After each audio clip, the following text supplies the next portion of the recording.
अस्सलाम वालेकुम नाज़रीन, ज़ीको स्पीक्स में खुश आमदीद। आज की इस वीडियो के अंदर अमीर बालाज कत्ल केस के हवाले से आपको जो नई अपडेट आई है उस हवाले से आगाह करेंगे। फिर कुछ नाज़ेबा वीडियोस एहसन शाह की कल एक्सक्लूसिवली मेरे पास आई, लेकिन मैंने इग्नोर किया उनको लगाना। उसकी वजह ये है कि किसी के भी राज़ को, और ख़ास तौर पर इस कदर पर्सनल राज़ हो तो उसको दूसरों तक शेयर नहीं करना चाहिए। लेकिन ये वीडियोस मंजर-ए-आम पर आई कैसे? एहसन शाह तो पुलिस के पास है, तो फिर ये वीडियोस किसने लीक की? मोबाइल पुलिस के पास है, किसकी जानिब से लीक की गई? ये आपको आज की वीडियो में बताना है। फिर एक सीनियर जर्नलिस्ट से बात हुई मेरी, एहसन शाह क्या करता था इस ग्रुप के अंदर? ये जो तमाम तर लोग थे, जिसमें अमीर बालाज था या दीगर लोग थे, ये जो कम्युनिटी थी, इसके अंदर एहसन शाह का क्या किरदार होता था?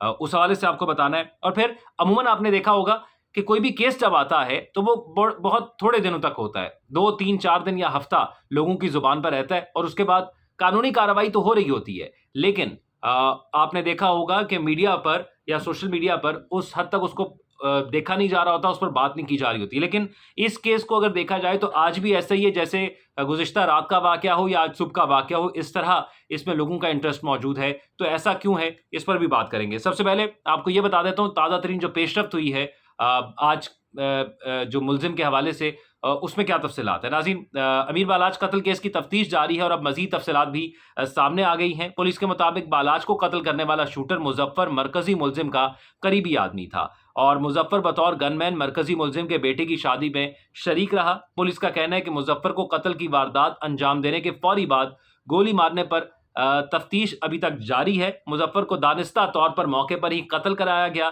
जबकि ज़ेरे हिरासत अफराद से मुख्तलिफ पहलुओं पर पूछताछ की जा रही है। जबकि पुलिस के मुताबिक मुल्ज़िम तीफ़ी भट्ट का रिश्तेदार बिलावल मकतूल बालाज को कत्ल करने वाली टीम में शामिल था। ये अहम पेशरफ्त सामने आई है, और मुल्ज़िम बिलावल को भी बैरून मुल्क से लाने के लिए कोशिशें जारी रहें। वाज़ेह है कि 19 फरवरी को लाहौर में ठोकर न्याज़ बेग के करीब निजी सोसाइटी में शादी की तकरीब के दौरान हमलावरों ने फायरिंग करके टीपू ट्रकावाला के बेटे अमीर बालाज टीपू को कत्ल कर दिया था। तो ये ताज़ा तरीन अपडेट है कि अब तक तफ्तीश कहाँ पहुँची है। अब जो 3 अहम बातें आपसे करनी थी, उसमें सबसे पहली बात ये है कि एहसन शाह की नाज़ेबा वीडियोज़ लीक हुई हैं, जो आपने शायद सोशल मीडिया पर देखी हों या व्हाट्सएप ग्रुप के अंदर आपने देखी हों। ये एहसन शाह के मोबाइल से थी, और ये लड़कियों के साथ जब वो कमरों के अंदर रहा, तन्हाई के अंदर रहा, तो उसकी जानिब से बनाई गई, और उसके मोबाइल की मेमोरी के अंदर ये सेव थी। एहसन शाह गिरफ्तार किया गया। अमीर बालाज के कत्ल में वो सहूलतकारी का किरदार अदा कर रहा था। उसके घर से कुछ रकम भी बरामद की गई है, जो तफ्तीश के अंदर सामने आया है, और एहसन शाह का मोबाइल तफ्तीश के लिए पुलिस के पास मौजूद था।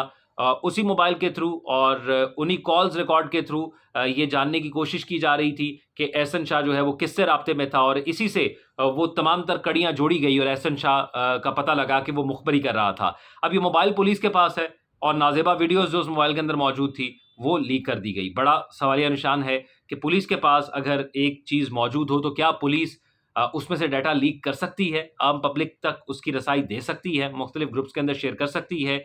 ये गौरतलब बात है, और इस पे तफ्तीश होना बहुत ज़रूरी है, क्योंकि ये एक टेस्ट केस के तौर पर साबित होगा कि अगर आज के बाद भी, आज से पहले भी हमने देखा शायद इस तरह की मिसालें मौजूद हों, और आज के बाद भी अगर किसी मुल्ज़िम की तफ्तीश के दौरान उसकी कोई ज़ाती चीज़ अगर पुलिस के पास मौजूद होती है, जो कि तफ्तीश में अहम किरदार अदा कर सकती है, तो उसमें से चीज़ें लीक होना या उस सबूत का लीक होना, इस पर कानून क्या कहता है, ये एक टेस्ट केस के तौर पर सामने आएगा। जैसे मैंने आपको बताया, एक सीनियर जर्नलिस्ट से मेरी बात हुई एहसन शाह के हवाले से, और उन्होंने कहा कि एहसन शाह का तो ये जब पार्टीज़ करते थे ये कम्युनिटी, तो इसमें एहसन शाह का किरदार ये होता था कि वो लड़कियाँ बुलाया करता था इन पार्टीज़ में, जो एंटरटेन करती थी इन पार्टीज़ के अंदर। तो एहसन शाह को तो ये ज़िम्मेदारी मिली हुई थी इस ग्रुप के अंदर। और तीसरी चीज़, अमूमी तौर पर जैसे मैंने आपको बताया कि लोगों का इंटरेस्ट इस तरह के केसेज़ में इतना ज़्यादा नहीं होता, और लेकिन इस केस के अंदर इंटरेस्ट ऐसा ही है जैसे ऐसा लगता है कि कल का वाक़या हो, कल शाम को ये वाक़या पेश आया। उसकी वजह एक यही है कि जो अमीर बालाज की जानिब से कहा गया था, आई वांट पीस, और वो सब कुछ छोड़-छाड़ कर पाकिस्तान सेटल हो गया था, तो इसकी वजह से पब्लिक का एक सेंटिमेंट जुड़ा हुआ है, और फिर इस तरह सरेआम कत्ल होना, इस वजह से भी लोगों का सेंटिमेंट जुड़ा हुआ है। और दूसरी जो अहम चीज़ इसके अंदर थी कि जो लोगों का ज़्यादा इंटरेस्ट इसके अंदर जुड़ गया कि उसका बहुत ही करीबी दोस्त, जिसको बेस्ट फ्रेंड कहा जाता है, वो इस केस के अंदर मुलव्वस पाया गया, और वो ही मरकज़ी मुल्ज़िम करार पाया गया कि जिसने मुखबरी की और जिसने तमाम सहूलतकारी की। इस वजह से भी लोगों का इंटरेस्ट इसमें जुड़ा है। मज़ीद भी इस हवाले से जो भी अपडेट्स आएँगे वो आपको बताएँगे। अब तक के लिए इतना ही। अपना ख़्याल रखिएगा। अल्लाह हाफ़िज़।